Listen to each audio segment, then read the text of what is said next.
What's up guys, JayzTwoCents here, and if you hear like lawnmowers and stuff in the background, you'll have to forgive me. Apparently none of the neighbors can get on the same page and use the same gardener on the same day. Everyone has different gardeners on different days, and since this is going to be sort of a vlog, you're just going to have to deal with it because I am.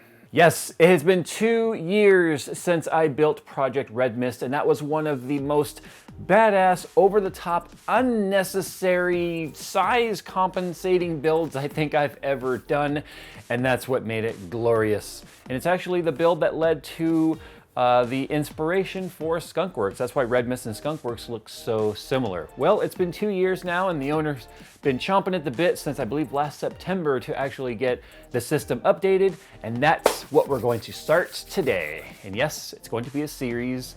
Deal with it. With its specifically tuned copper base and maintenance-free plug-and-play operation, the EVGA 980 Ti Hybrid offers ultra-fast gaming performance at the lowest temperatures possible. Click the link in the description for more details. Now, as you might imagine, there are tons and tons of little bits that are going into this machine, and all I am showing here right now is just like, you know, the main componentry, if you will. If I had all of the fittings and tubes and stuff laid out here, it would, I seriously wouldn't have enough room. Anyway, this is the SMA8 case. You guys know I love case labs. This is actually the case that made me fall in love with the SMA8, and it's what led to me getting one of my very own. But yeah, we are reusing that case, including the custom acrylic bottom piece that I made with the pass-through fittings and all that stuff. We'll talk about these guys. I get a lot of questions about these. What are they and how do you find them? Well, we'll talk about that at some point in this series. Now, the motherboard is an EVGA X99 classified, and yeah, that's not new to the channel. It's a brand new one though, it's not my old one.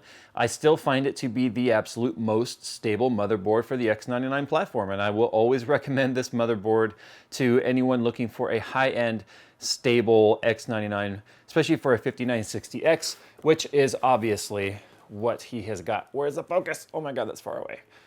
Yeah, so anyway, 5960X. I kind of feel bad for him though, because it seems like every time he builds a machine, something new comes out. Like for instance, he dropped this off about a week ago, and guess what ASRock spilled the beans on? Yeah, 10-core version. Sorry, bro. He's got 32 gigs of Dominator Platinum DDR4 going into this beast. I don't even know what speed it is. It doesn't matter. We'll find where it's stable with our overclock. His main drive is going to be, he's adding a Samsung 950 Pro M.2 drive. He doesn't want to go with any sort of RAID or something he has to worry about, you know, falling apart. He's just wants something super fast. And obviously the 950 Pro M.2 is very fast. And he's also got, it's already mounted onto the back. I'm just not going to take it off for the sake of the video. It is a WD 3 terabyte black drive. Now he's got 3 980 Ti's, SC editions from EVGA that are going in here. We are going to be obviously ripping off the coolers and fully water cooling those with EK water blocks and back plates. Speaking of blocks, EK Supremacy Evo block is what we're putting on the CPU to keep it nice and cool. And then we have also got, he's using the same radiators I am, which are the Black Ice Nemesis GTS rads, 480 rad for the CPU loop. We are not doing a motherboard in this loop only because there are no blocks available for that. And then 560 rad for the bottom. And whereas I'm using a 280 to also keep the third Titan X cool, didn't really change temperatures too much, so he's just going with a single 560. And then keeping everything powered, we have got the Corsair AX 1500i power supply. Now, because we are doing a red, white, and black theme here, I did happen to score for him some black or some red Dominator tops, not black ones, but red ones. Everyone's like, why don't you just paint them? Well, because I want them to say Dominator on top, and there it is.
All right, so you just saw me do two things, and I want to go ahead and kind of address something that I know it's going to be a bit deja vu, and we've talked about it a million times in the past, and that being, Jay, why are you using airflow fans on your radiator? Well, there's a couple reasons for that. One, these are 140 millimeter fans on a 560 millimeter radiator, so obviously that means there are four 140 millimeter fans.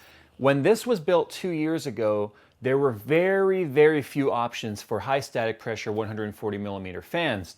And we wanted the fans to all match when it came to the ring. We went with the Corsair fans, quite honestly, back then for aesthetics. We lose a little bit of performance when it comes to using high pressure on the radiator. So that kind of leads to the next question is, since we've fast forwarded 2 years and there are now a lot of static pressure options for 140 millimeter fans, why aren't I using those? Well, quite honestly, this is because of the fact that these have performed very, very well, not only for Red Mist, but also for Skunkworks. It gets to the point to where the amount of surface area of the radiator becomes so big that the amount of static pressure doesn't really matter quite as much. Now, I know people are going to rebuke that, whatever the right word is. They're going to try and tell me I'm full of shit. But the bottom line is performance numbers have always dictated that the cooling that in the 560 rad and the fans that we're using at the speed that we use them are fine. Now the reality is there's not a lot of surface area that these fans are having to overcome, and especially since we went from a low FPI 45 millimeter thick radiator down to a high FPI 30 millimeter thick radiator. The Hardware Labs Nemesis radiators have a very efficient fin design where it doesn't take a lot of static pressure to push air through there. And I guinea pigged that with Skunkworks, which is why he's mimicking that here on this build, because it's been proven that the performance is there even with the airflow fans. Now the other thing you saw was me putting on the red Dominator tops here for the Corsair memory. And one thing I just kind of want to point out with this is I put on two of them backwards so that, as you can see here, they face, well, you can kind of see, they face the opposite direction. And the reason for that is since this is going into an X99 board, and there is memory on either side of the CPU, and one side is upside down compared to the other, we want all the logos to face the same direction, so you just put those on backwards. Now, if you're doing something like a mainstream motherboard which doesn't have quad channel, then you could just put them on normal, and then they'll face the right way regardless. Now we are going to be doing glass tubing in this build, and that was my suggestion. He didn't want to do it. After I did glass in the build that you can see right there, not my Starbucks cup, the Fractal Design Nano S build, ever since I did that, I love glass, and I will be putting glass in Skunkworks.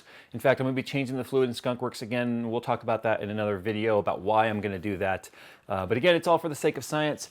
So we are going to be doing a PETG build in this, and then using those tubes for the proper lengths of getting all the glass cut. And we've got a lot of glass. I've got like 30 sticks of glass now, just to make sure I have more than enough for all these builds that I want to do.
All right, so what I'm about to do here is just so full of blasphemy, it's not even funny, but it needs to be done. So because you want to test all hardware whenever you're dealing with new parts, you want to do like a boot test to make sure everything works, graphics card, memory, motherboard, CPU, power supply, all that stuff. So this is all the new components here. This is one of the 980 Ti's.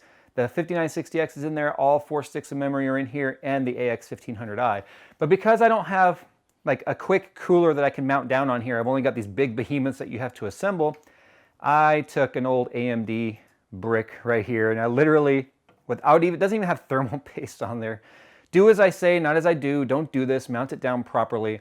I'm literally going to do a boot test with this push down like this, holding my hand on there so it makes good contact, just long enough to see if we get an image and a post. So with that said, the cool thing on here is this motherboard has a Q code readout, so I can actually see what it's doing. So it's scanning memory now. That passed. Okay, it's checking peripherals. B2. All right, so we're stuck on D7, but we have right here, it took us right into the BIOS. So the memory is, or the PC is slowly getting hotter and hotter. It's at 50C right now, so we'll go ahead and turn that off. But hey, everything worked. Worked just long enough, which is all I wanted.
All right, I'm done for today. I know it doesn't seem like I got a lot done, but I really got more than enough done to get a good head start on this project. We tested all the hardware, make sure it works.